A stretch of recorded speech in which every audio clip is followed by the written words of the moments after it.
네, 여러분 반갑습니다. 꿀잠 특강 세 번째 방송을 시작하도록 하겠습니다. 오늘 초대한 꿀잠 특강의 주인공 또 강사는 김혜연 교수님을 모셨습니다. 김혜연 교수님은 가톨릭 관동의대 국제성모병원의 신경과 교수로 근무하고 계시고요. 국제성모병원의 진료협력센터장, 신경과 과장, 국제진료센터장, 국제성모병원 수면의학연구소장을 역임하고 계십니다. 여러분들한테 꿀잠 특강의 강사로 제가 추천한 이유는 수면에 대해서도 굉장한 열정을 갖고 계세요. 진로의 열정뿐만 아니라 학술적인 지식도 굉장히 풍부하신 교수님이라고 생각이 듭니다. 네, 오늘은 청소년들을 어떻게 잘 재우고 잘 깨울 것인가, 현실적인 팁을 좀 정리해봤습니다. 청소년을 위한 꿀잠 특강을 듣도록 하겠습니다. 저는 이제 아이가 둘이 있는데, 아이가 어릴 때를 생각해보면 저보다 애가 먼저 일어나서 저를 깨웠던 기억이 납니다. 청소년기에 접어들고 소위 사춘기가 되고, 공교롭게도 코로나가 같이 맞물려 있었거든요. 도대체 이건 코로나 때문인지 아니면 사춘기가 와서 그런 건지 잘 모르겠지만 늦게 자고, 그러니까 아기 때는 내가 퇴근할 때 제가 좀 늦게 퇴근하긴 했지만 가면 자고 있었는데, 이제 거꾸로죠. 엄마보다 늦게 자고 제가 일어나면 이미 자고 있고, 그 아이의 수면 스케줄과 저의 수면 스케줄이 여전히 맞지 않아서 워킹맘으로 아이랑 같이 깨어있는 시간이 점점 줄어든다는 생각을 했었습니다. 얘가 정말 잘 자고 잘 일어나기만 하면 모든 문제들이 해결될 것 같다는 생각을 저는 사실 요즘 절실히 하거든요. 근데 그게 비단 한두 분뿐만 아니라 많은 부모님들이 고민하시는 청소년 수면 문제가 아닐까 싶습니다. 저희 수면학회에서, 수면연구학회에서요, 거의 수년 동안 저희가 일반인들로부터 질의응답을 했던 시간이 있었는데요. 꽤 많은 질문 중에 하나가 몇 시에 자야 돼요? 우리 아이 몇 시에 재워야 돼요? 였고요. 또 하나는 그럼 잘 자면 정말 공부를 잘하나요? 이런 질문. 그리고 잘 자면 기억력도 좋아집니까? 이런 질문들도 꽤 있었습니다. 근데 그때가 아이가 없었을 때였거든요. 근데 그때 이런 질문이 있었어요. 그 아이가 이제 초등학생이었는데 10시 넘어서 재우신다는 거예요. 그래서 그럼 어떻게 해야 되냐고 물어보시는데, 레퍼런스, 참고 문헌들을 막 찾아가지고 초등학생은 이 정도 자야 합니다. 몇 시에는 재우셔야 합니다. 이런 굉장히 누구나 다 할 법한 답을 달았던 기억이 납니다. 한참 지나고 나서 제가 부모가 된 다음에 그 답을 달았던 저 자신에 대해서 다시 돌이켜보면서 참 우매한 답을 달았구나, 이런 생각이 듭니다. 10시 재우는 게 엄마가 그게 어려운 일인가? 이렇게 생각했었거든요. 지나고 보니까, 그리고 내 아이가 그 나이가 되니까 굉장히 어려운 일이더라고요. 많이들 느끼실 것 같습니다. 제가 지금 꽤 된 일이지만 우리 아이 잠 잘 자게 해주는 비법을 좀 알려달라. 그런데 그 이야기를 남기신 분이 본인이 볼 때는 우리 아이는 다른 능력이 굉장히 좋은데 잠이 문제예요. 잠만 잘 자면 얘는 모든 학업이며 여러 가지 생활이며 다 좋아질 것 같다는 거죠. 그때는 이런 생각했어요. 잠이 문제가 아닐 거야. 그 다른 문제도 있겠지. 왜 잠에 핑계를 댈까? 이런 생각을 했는데, 제가 10년 지나서 비슷한 이제 아이를 키우게 되면서 그때 그 질문을 했던 어머님의 마음을 너무나 깊이 공감을 하게 됐습니다. 어떻게 자면은 잘 재워서 공부 잘하게 할까? 그런 확실한 방법 있으면 저도 좀 알려주세요. 없겠죠? 없을 것 같아요. 그렇죠? 저는 그래서 오늘 최대한 제가 현실적으로 경험하고 또 그리고 알고 있는 부분을 동원해서 이야기를 좀 해보려고 합니다. 아동 과학 잡지랑도 인터뷰를 했던 기억이 납니다. 그 과학 잡지 기자분이 그런 얘기를 했어요. 잘 자면 기억을 잘한다고 아이들한테 얘기해주고 싶다. 아이들한테 기억을 잘하려면, 성적을 잘 받으려면 잘 자야 돼. 이런 얘기를 해줬던 기억이 납니다. 그냥 하는 얘기는 아니고, 자는 것은 그저 쉼이 아니라 기억을 잘 정리할 수 있는 시간이기 때문에 잘 자는 것이 잘 기억하게 되고, 잘 기억하니까 또 성적도 잘 받을 수 있겠죠? 그래서 잠은 기억의 리허설이다, 이런 얘기를 수면과학을 하시는 분들이 이야기하고 있습니다. 이런 실험이 하나 있었어요. 공부를 할 때 냄새로 자극을 해서 그 학습하는 동안 특정 냄새를 맡게 했을 때, 그게 레몬이면 레몬, 민트면 민트, 이렇게 그 냄새를 맡게 했을 때 그 학습 과정에서 맡았던 냄새를 자는 동안에 다시 냄새가 나도록 하는 환경에 노출시켜주면 잠을 자는 동안 기억이 재정리가 된다고 합니다. 그래서 기억에 강화가 일어나고 특히 깨어난 다음에 다시 테스트를 볼 때, 리뷰할 때 비슷한 냄새 자극을 통해서 기억에 강화된 부분을 확인할 수 있었다. 이런 재미난 연구들도 있었습니다. 이런 얘기도 하거든요. 그냥 벼락치기로 잠 하나도 자지 않고 초치기하고 벼락치기 했는데 시험 잘 보는데 꼭 잠 안 자고 시험 보면 안 되나요? 이런 얘기도 들어봤거든요. 벼락치기는 고도의 아주 높은 스트레스 상황에서 나오는 일종의 각성 효과입니다. 그래서 당장의 짧은 시험은 볼 수 있는데요. 중간고사 한두 과목 잘 볼 수 있지만 그게 나중에 수능을 본다거나 이게 누적 테스트를 본다거나 할 때는 불가능한 거죠. 또 이렇게 말하고 나니까 저는 아이한테 그래도 벼락치기라도 해서 좀 시험 잘 보면 안 되겠니? 이런 얘기를 하고 있는 제 자신을 발견하곤 하는데 어쨌든 부모는 조금 긍정적인 태도로 학습과 시험에 임하길 바라죠. 몇몇 연구를 통해서 그러한 긍정적인 태도와 그리고 긍정적인 생각들 이것이 잠의 긍정적인 효과라고 합니다. 즉 잠을 잘 자는 것이 내가 생각도 긍정적으로 마음도 긍정적으로 기분도 긍정적인 그래서 시험을 잘 볼 수 있는 어떤 나의 내공을 만드는 것이기도 하고 또 잠을 잘 자는 것이 낮 동안에 있었던 기억들을 잘 정리하는 팁이라고 할 수 있겠습니다. 청소년을 위한 수면 10계명 이런 얘기도 많이 하고요. 그럼 한번 읊어보겠습니다. 규칙적인 수면 스케줄. 그쵸? 자고 깨는 생체 리듬을 규칙적으로 하는 거 너무너무 중요합니다. 똑같은 시간에 자고 똑같은 시간에 깨는 스케줄을 만들어주는 게 중요합니다. 수면 환경 개선하는 것도 중요하죠. 침실은 깜깜하고 조용해야 돼요. 온도와 습도도 적절해야 되고 침구도 편안해야 합니다. 블루라이트를 방출하는 기기들을 사용하지 않도록 하는 것. 특히 잠들기 전에 스마트폰 하지 않게 컴퓨터, TV 이런 거 다 안 보게 하는 것도 중요하고요. 카페인 섭취를 제한해서 저녁 시간은 특히나 카페인 섭취 줄이도록 하는 것. 규칙적으로 운동하되 수면 전에 2시간에서 3시간 전에는 너무나 격렬한 운동을 하게 되면 오히려 잠을 쫓는 행위이기 때문에 그것도 하지 말라고 합니다. 스트레스 관리 어렵죠. 수면 전에 릴렉스, 긴장을 풀고 편안하게 잠들 수 있는 마음의 상태를 만드세요. 어렵죠. 스트레스 관리하는 것, 아이가 그렇게 관리할 수 있도록 도와주는 것, 그리고 낮잠을 자지 않도록 제한하는 것을 권장합니다.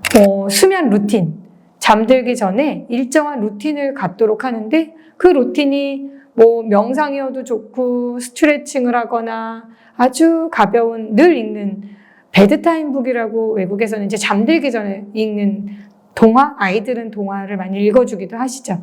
이런 얘기들이 있습니다. 근데 제가 청소년을 키워보니 굉장히 현실적으로 이거는 이래서 저건 저래서 참 어렵더라고요.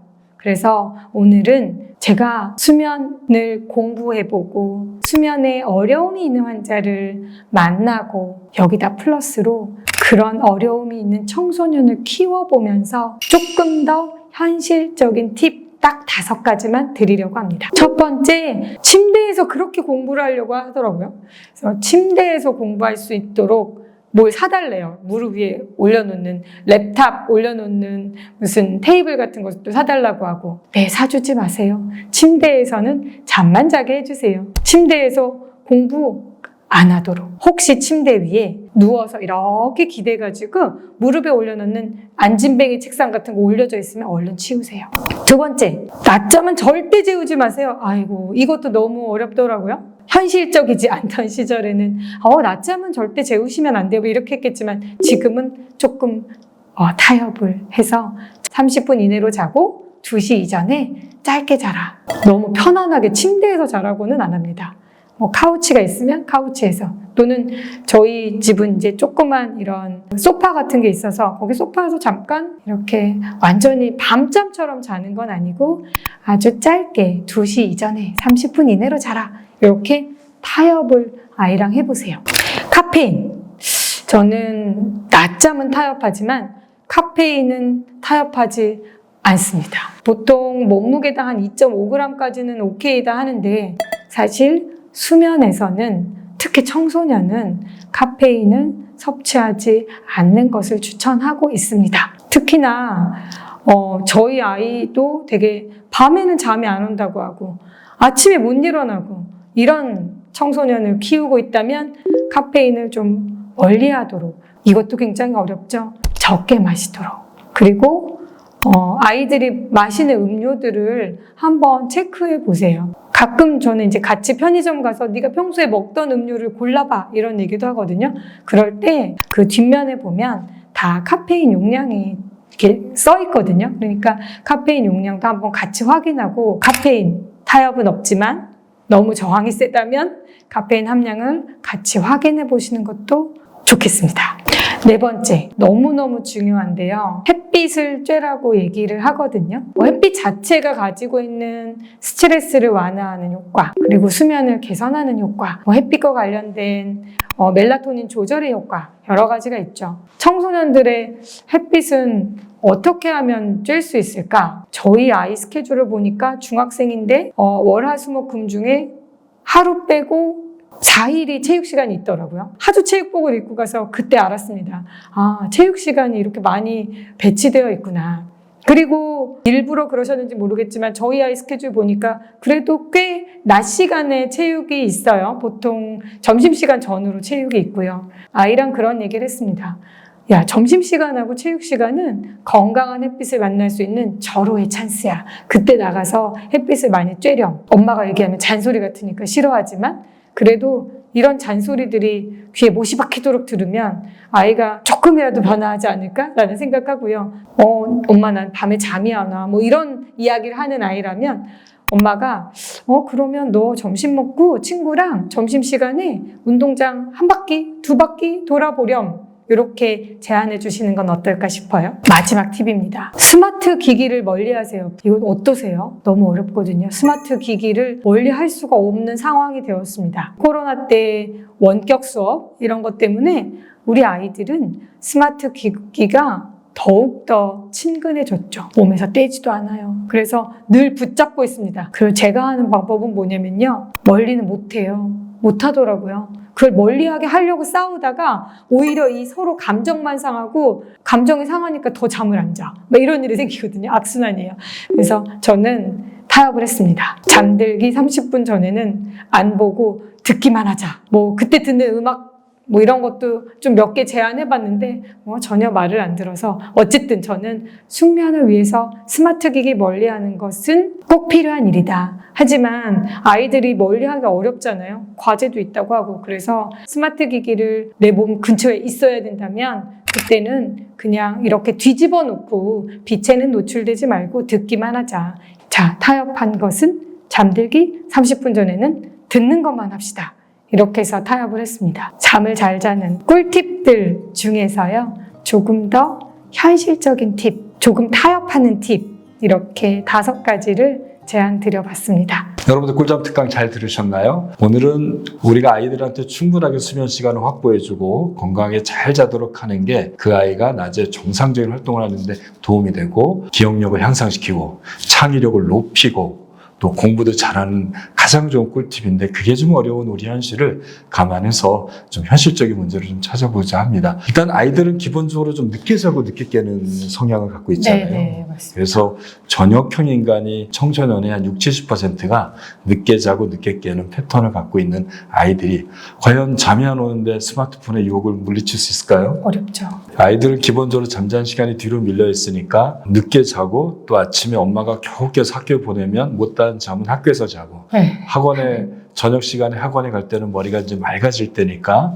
학원 가서 공부하니 역시 학원이 최고로 공부 잘 가르치고 이 안타까운 현실을 그쵸. 어떻게 하면 근데 좋을까요? 이제 그렇다고 학교를 늦게 갈 수는 없고 맞습니다. 그냥 그 시간에 아이들이 더 집중할 수 있는 티월드가 그때 반짝반짝 하는 거일 뿐이거든요. 네. 근데 그거를 학부모 입장에서는 아니 너는 왜 학교에서 그러고 학원 가서는 그래? 막 이렇게밖에 또 타박할 수밖에 없는, 이해하는 것과 현실은 정말 다른 것 같습니다. 저도 병원에서 진료를 하다 보면 여름방학 때 즈음 되면요. 아이들이 되게 많이 옵니다. 아, 네. 그쵸?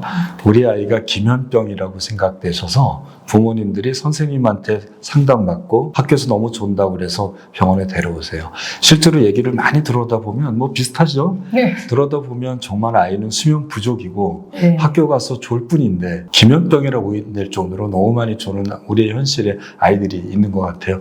그래서 제 생각에는 이걸 어떻게 해결하냐면 아침에 빛을 쬐는 건 어떨까라는 생각이 좀 들어요. 네네. 눈은 감고 있어도 눈꺼풀을 통해서 빛이 좀 들어가게 되면 생체 리듬을 좀 고정할 수 있으니까 네네. 깨는 시간을 조금 당겨주면 아이들은 피곤하니까 일찍 자지 않을까라는 생각을 하는데 저도 아이들 키워보니까 아이들한테 빛을 쬐면 막 화를 내든다고 하더라고요. 저도 해봤습니다. 예, 교수님. 해보셨나요? 네네. 집에 다양한 종류의 광치료기라고 하죠. 그래서 요즘은 의료기기로 되어 있는 것도 있는데 땡땡 마트 가면은 다 있잖아요, 교수님. 그래서 다양한 종류를 사서 시도해봤는데 바로 그 부분입니다. 화를 내더라고요. 좀 아침에 아이가 일어나는 시간에 맞춰서 또 아니면 그보다 30분 빨리 창문을 활짝 여시고요. 자연빛을 좀 많이 쬐도록 햇빛이 들어오도록 하는 것들은 어떨까? 그리고 나서 그때 좀 음악을 틀어주게 되면 조금 시끄러운 음악도 틀어주고 밝은 창문을 열어서 빛이 들어오게 하고요. 그리고 집에 방에 배치할 때 가장 밝은 곳을 아이 방으로 주세요. 낮에 밝은 빛을 쬐게 되면 졸음도 쫓게 되고 아침에 일어날 때 강한 햇빛을 쬐게 되면 생체 리듬이 조금 앞으로 당겨지게 되니까 늦게 자고 늦게 깨는 게 조금 교정이 될 수 있습니다. 그리고 또 하나 느낀 게 오늘 교수님이 굉장히 중요하게 얘기했는데 햇빛 쬐는 거예요. 네. 저도 그거 동의합니다. 네. 아이들이 학교 가서 체육 시간이 또는 체육 시간이 아니더라도 점심 시간에 햇빛을 많이 쬐게 하는 것들을 어떨까 하는 생각이 드는데요. 저는 이제 개인적인 건데 네. 아이들이 학교에서 밥을 안 먹어요. 그러니까 그런가요? 점심시간에 밥 안 먹고 그냥 있는 경우도 꽤 많아요. 꽤 많은 것 같아요. 그래서 밥을 먹기 시작했는데 얘가 조금 리듬이 좋아진 거예요. 근데 다시 생각해보면 그게 밥을 먹어서 좋아진 게 아니라 물론 이런 생활 루틴이 좋아진 것도 있지만 밥을 먹고 나서 점심시간에 좀 햇빛을 쬐게 되는 거죠. 왜? 급식실에 가야 돼서 왔다 갔다 하면서 네. 그냥 실내에만 있지 않고 이동하면서 급식실 가는 동안에도 햇빛을 쬐는 것 같아요. 두 번째 제가 또 생각하는 또 잠을 잘 자게 하는 꿀팁 중에 하나가 아침 식사를 꼭 권유하는 겁니다. hense 시계를 건강하게 만들기 위해서는 우리가 빛을 쬐는 게 굉장히 중요하지만 두 번째로 중요한 게 우리 몸의 호르몬의 분비예요.